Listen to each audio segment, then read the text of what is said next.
The first sighting of the ghost ship Bay Chimo was by Inuit hunters who saw it from a distance and noticed that it was unmanned and floating freely. In May 1932, a gentleman called Leslie Melvin actually boarded the Bay Chimo. This time it was in a different location.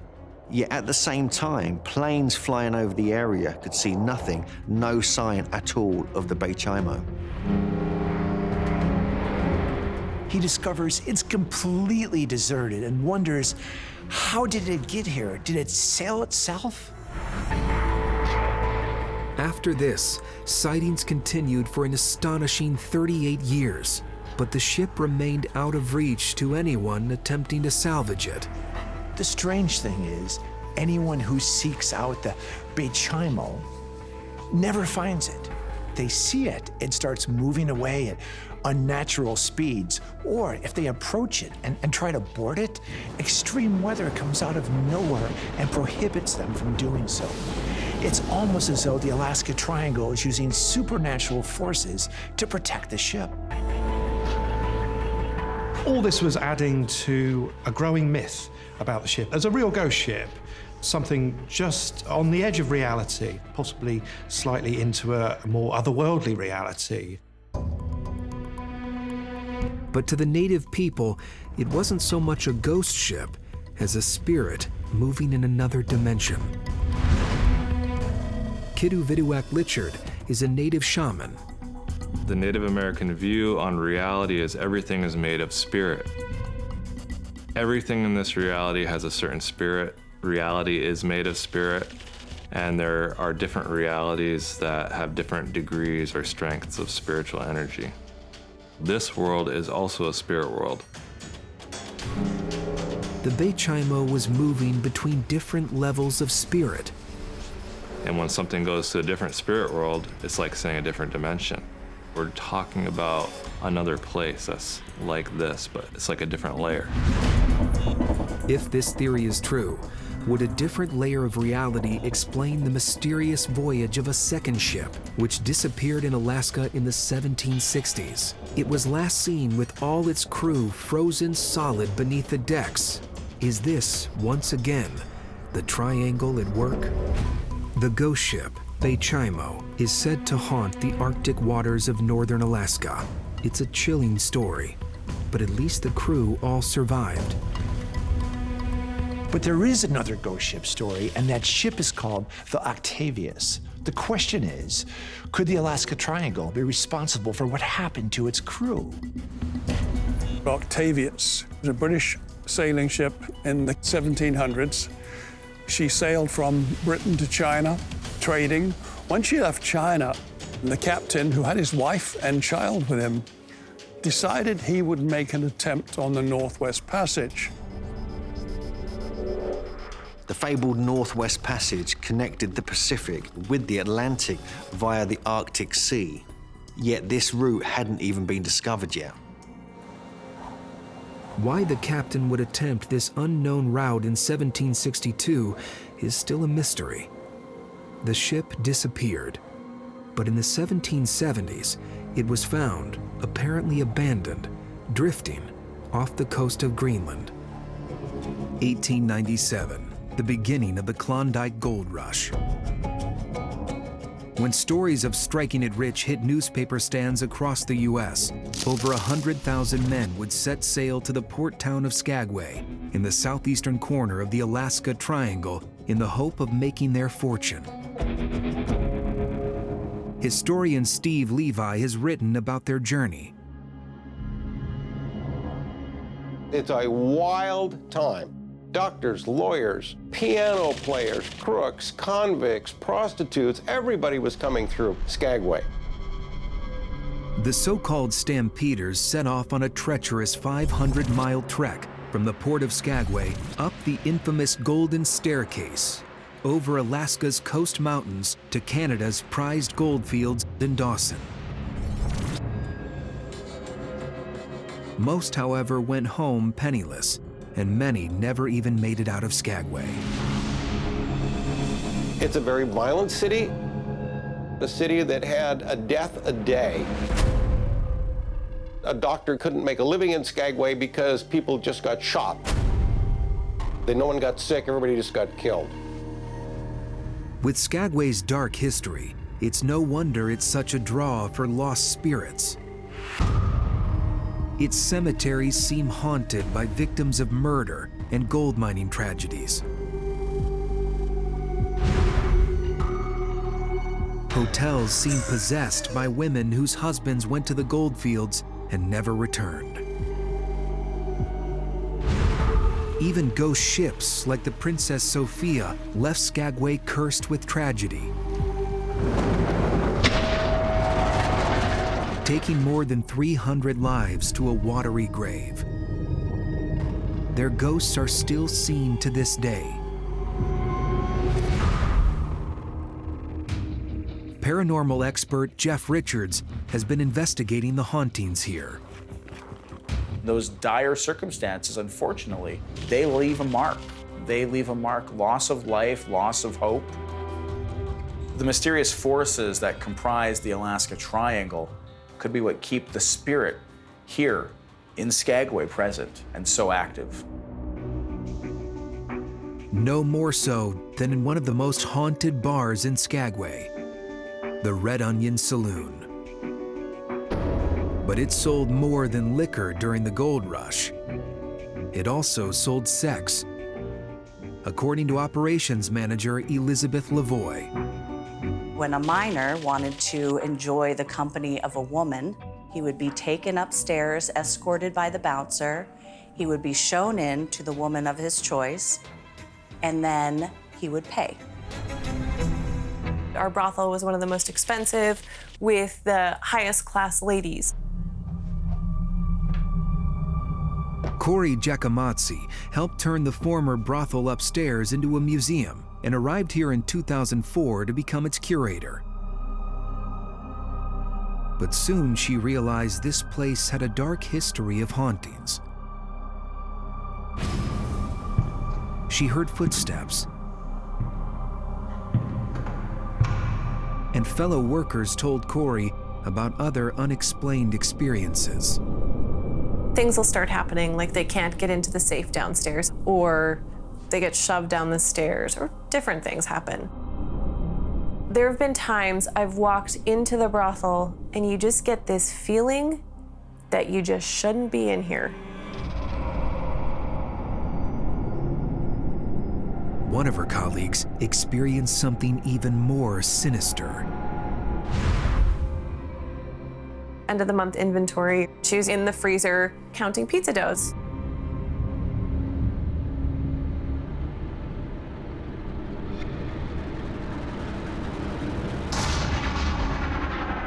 Next thing you know, she ended up being pushed. She felt 2 hands on her back and a push. But when she tried to escape, things took a turn for the worse.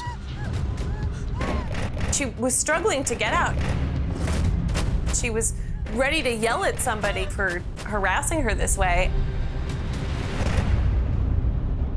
And there was nobody there. Briggs Bridge near Anchorage is one of the many haunted highways said to weave their way through Alaska. One night, a driver spotted what seemed like an old gold miner in the middle of the road.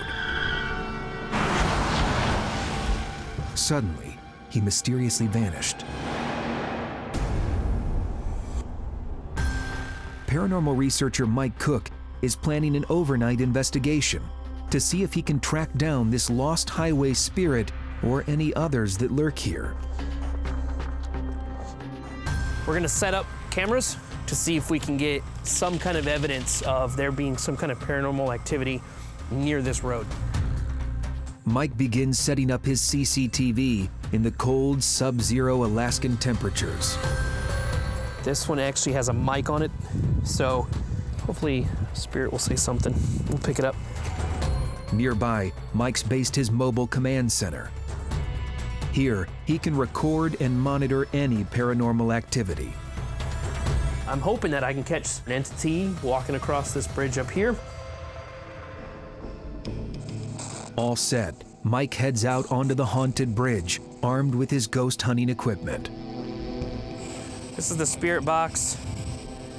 It scans multiple radio frequencies, and it's said that spirits can talk through the white noise of these radios, and then the REM pod hopefully will detect some energy here. We'll do a quick reading here. Set it up right here. If electromagnetic energy increases, the device lights up, suggesting a spirit is present. Is there any spirits on this bridge or underneath? Is there a man out here, an old man?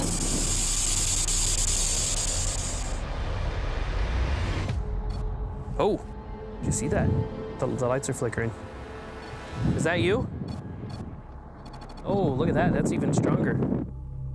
Perhaps this is the old miner. Mike reaches out with his spirit box.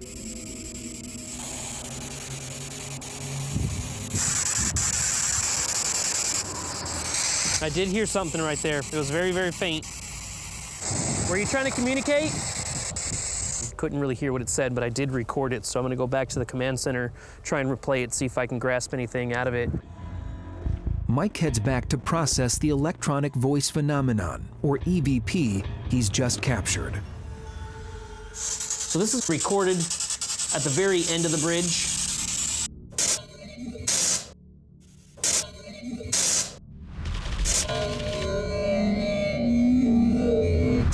I definitely hear a "buh" at the end, but I can't make out what the beginning is. At first I thought it said "you could see us." It's pretty interesting. Sounds like a male figure. To find out who this spirit could be, Mike heads back out for clues underneath the haunted bridge. I want to see if there's anything going on underneath. There have been reports of some graffitied satanic symbols, and then there was a death that happened on this road just 2 months ago. So hoping that if anything happens, it'll show up underneath the bridge. Oh, geez. What a couple of ravens. Scared the crap out of me.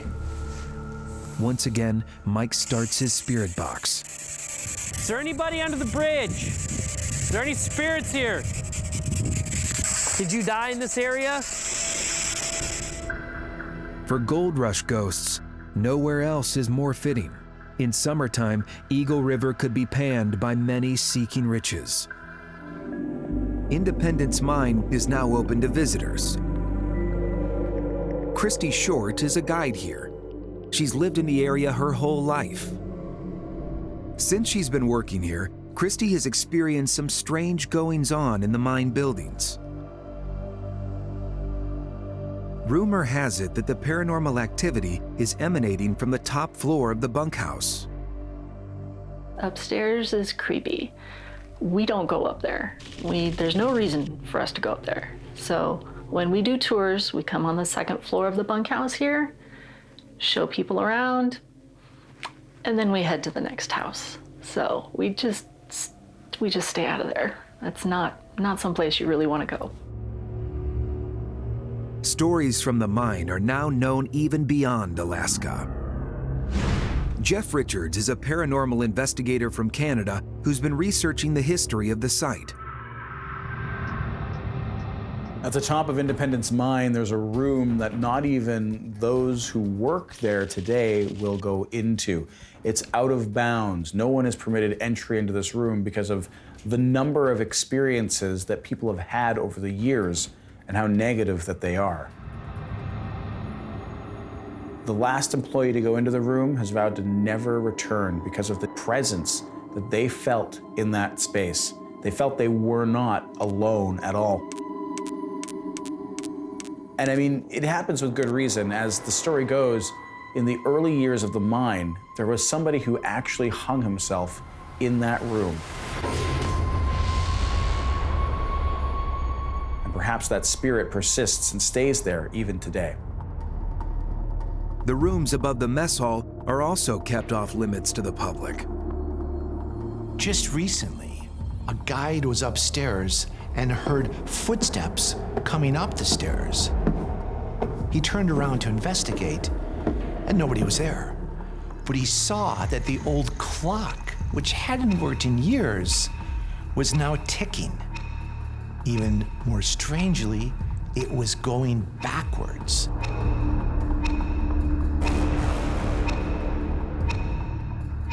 On another occasion, a guide was checking out the rooms.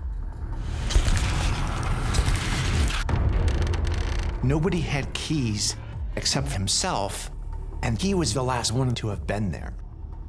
He noticed that on the table were some cards, and he looked closer and realized that they spelled out 2 words: "Help me."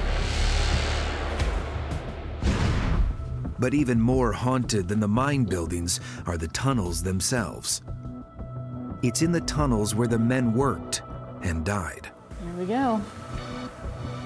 For safety reasons, the mine tunnels are closed to the public. In fact, even Christy and the other guides rarely venture into them. So do I think that there are spirits down here? Absolutely. Absolutely. There's definitely something down here that I can't explain. Paranormal researcher Mike Cook is carrying out an overnight investigation here. Oh, did you see that? He spotted orbs, perhaps spirits, in the room with the most hauntings, 215. So Mike heads there to investigate. We got 215, which is one of the most active rooms on this floor. Let's go check it out.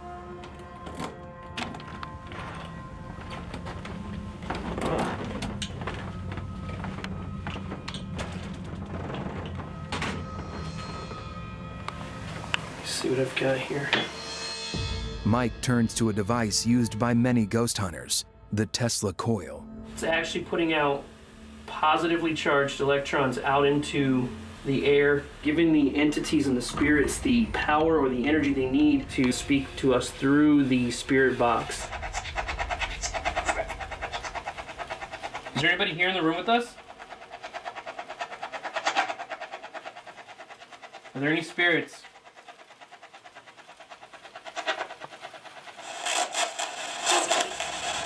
Ooh, I think I heard just me. It's just me. This is where guests have heard faucets mysteriously turning themselves on. Can you turn on the bathroom water?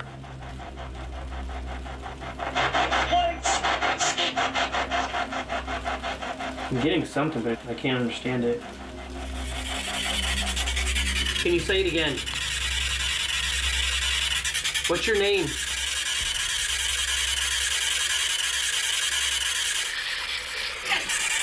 Oh, that sounded like a female. I can't make out what she was saying. Perhaps this is the spirit of the bride, who's believed to have taken her life here. To find out, Mike turns to his REM pod device. I'm gonna turn this on, see if we can't get anything to go off. An alarm sounds when an entity enters its electromagnetic field. Is there anybody in the room with us? Why is this room so active?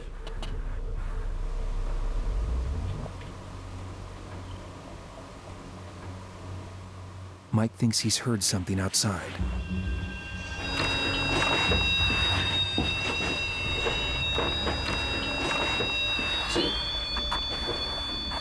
Is there somebody in here?